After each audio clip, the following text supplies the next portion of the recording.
So ito nga pala ang update dito ngayon sa may Lubo. Binakura na talaga nila. Totoo pa lang, ito ay restricted area na. May bakod na eh, oh. Dati walang bakod to eh.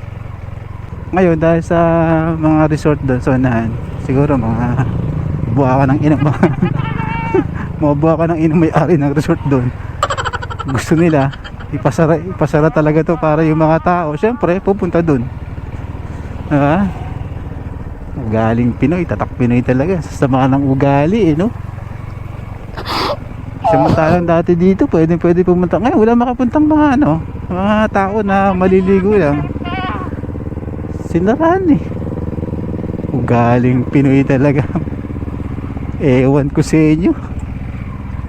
Sasama ng ugali nyo.